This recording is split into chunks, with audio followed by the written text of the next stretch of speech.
एक गांव में मोहन नाम का किसान रहता था। इस दुनिया में वो बहुत गरीब था। उसके पास एक बहुत छोटा खेत था। उसे छोटे से खेत में ही खेती करनी पड़ती थी। वह जैसे तैसे अपने खेत में काम करता और मजदूरी करके अपना घर चलाता था। एक दिन भयंकर गर्मी पड़ रही थी, फिर भी किसान रोजाना की तरह इसी खेत में काम कर रहा था। उसे बहुत पसीना हो रहा था, फिर भी वह खेत में हल चला रहा था। उस दौरान खेत में जुताई करते वक्त हल के नीचे से एक लकड़ी का बक्सा निकला। उस किसान ने उसे धीरे से बक्से को निकाला। वह कुछ समझ नहीं पाया कि इस बक्से में क्या है। केवल उसने बक्से को उठाकर खेत के बाहर रख दिया।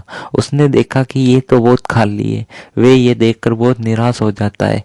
वह भगवान से कहता है, हे भगवान, काश ये सोने का होता तो मेरी गरीबी दूर हो जाती। उसने देखा कि ये बिल्कुल खाली है। अब बेचारा निराश होकर वह उसमें अपनी दोपहर की बची कुछ रोटियां रख देता है और थोड़ी देर सो जाता है। सोकर उठने के बाद वह देखता है कि उसके अंदर कहीं रोटियां हो जाती है। उसने प्रारंभ में उसमें केवल एक रोटी रखी थी, लेकिन अब वहां 10-20 रोटियां तक हो जाती है। किसान को ये बात समझ नहीं आई। उसने बिना कुछ सोचे समझे उस बक्से को अपने साथ लिया और शाम को घर चलाया।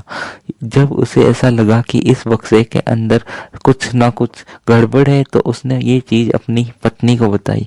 और उसकी पत्नी ने भी उसकी बात का यकीन नहीं किया, लेकिन जैसे ही उन्होंने घर में रखे कुछ सिक्कों को उसके अंदर डाला तो वह भी कहीं गुना हो गए।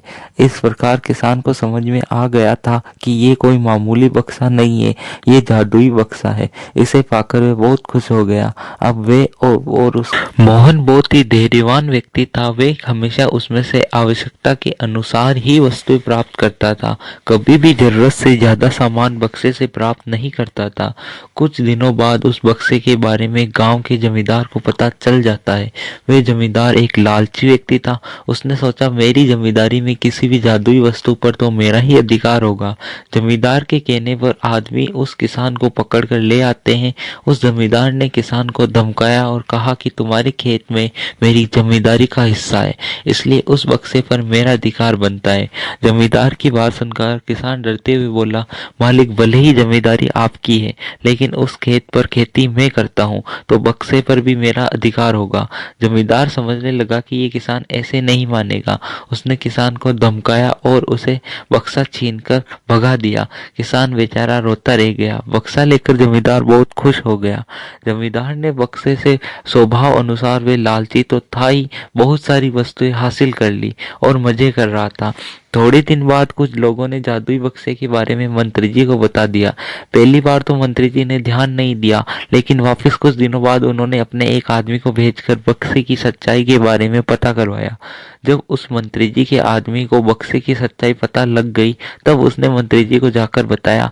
मंत्री जी ने तुरंत जमींदार को बुलाया और उससे कहा, तुम्हारे पास जो बक्सा है वह तुरंत मुझे दे दो, नहीं तो तुम्हें 2 साल की सजा होगी। जमींदार ने मंत्री जी से हाथ जोड़कर निवेदन किया, कृपया बक्सा मेरे पास ही रहने दीजिए, उस पर मेरा अधिकार है। लेकिन मंत्री जी ने कहा, राज्य में निकली किसी भी वस्तु पर केवल राजा का ही अधिकार होगा। नहीं, और इस प्रकार मंत्री जी ने उसकी एक भी बात नहीं मानी और उससे बक्सा छीनकर उसे यहाँ से भगा दिया। कुछ दिनों बाद जमींदार भी चुप होकर रह गया। उस बक्से को प्राप्त करने के बाद मंत्री और भी मस्त हो गया। अब तो विरोधियों को मंत्री की शिकायत करने का एक और अच्छा मौका मिल गया।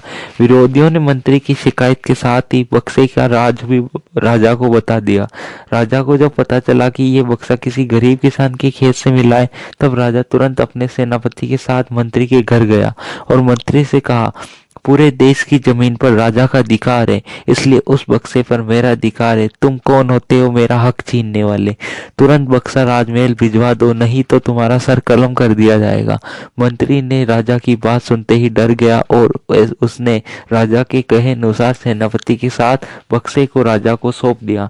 उस राजा ने बक्से से सबसे पहले खजाने के धन को बढ़ाया और सुख सुविधाएं बढ़ाई। कुछ दिनों के बाद राजा को बक्से की चिंता होने लगी कि इसे कोई चुरा ना ले। राजा उस बक्से को हमेशा अपने साथ रखने लगा। एक दिन राजा ने सोचा, इस बक्से में आखिर इसमें ऐसा क्या है कि कोई भी वस्तु डालने पर वे दुगना हो जाती है। राजा ने अपने इसी असमंजस को दूर करने के लिए बक्से को खोला और देखा कि इसके अंदर बहुत से सुंदर मोती लगे हैं। राजा ने सोचा कि हो सकता है इन मोतियों में ही कुछ करामात हो। राजा ने उस बक्से के सभी मोतियों को तोड़ दिया। जैसे ही राजा ने मोतियों को तोड़ा वैसे ही पूरा बक्सा राख में बदल गया। इस प्रकार जादुई बक्सा नष्ट हो जाता है। राजा पछताता रह जाता है। जब